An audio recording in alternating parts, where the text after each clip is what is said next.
Are you struggling with Postgres hash indexes and unique constraints? You're not alone. Today, we're diving into a common issue that many developers face when trying to optimize their database performance. I totally get it. You want to use a hash index because it's smaller and theoretically faster than a B-tree index. But then you hit that frustrating error message. It's a real head-scratcher, isn't it?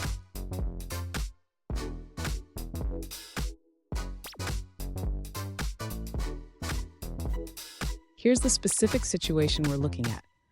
A user tried to create a unique index on a hash index in Postgres 10, but received an error stating that the access method hash does not support unique indexes.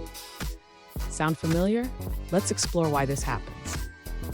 So why can't you create a unique constraint with a hash index? The reason is that hash indexes in Postgres do not support unique constraints due to the way they handle data.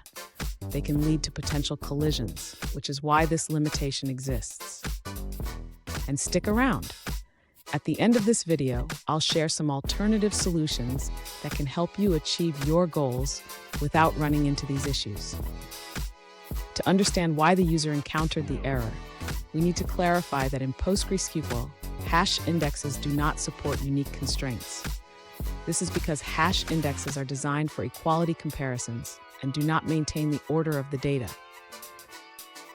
If the user wants to ensure uniqueness while benefiting from the smaller size of hash indexes, they can consider using a combination of a hash index and a unique constraint on a different index type, such as a B-tree index.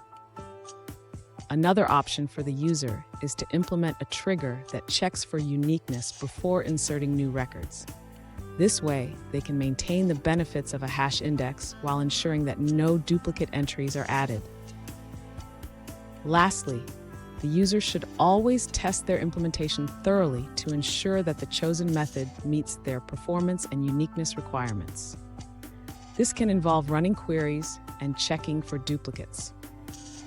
Fun fact, did you know that the first version of Postgres was released in 1986? That's a lot of history behind this powerful database system. Now, let's look at the answers provided by other users. An alternative approach suggested by a user is to simply add a unique constraint to the column instead of trying to combine it with the hash index. They recommend creating the table with a hash index and then separately adding a unique constraint. Here's a pro tip. Always evaluate your indexing strategy based on your specific use case. Sometimes, a B-tree index might be the better option, even if you think a hash index could be faster. And there you have it. You now understand why hash indexes can't support unique constraints and how to work around this limitation. If you found this video helpful, please subscribe for more insights and tips on optimizing your database.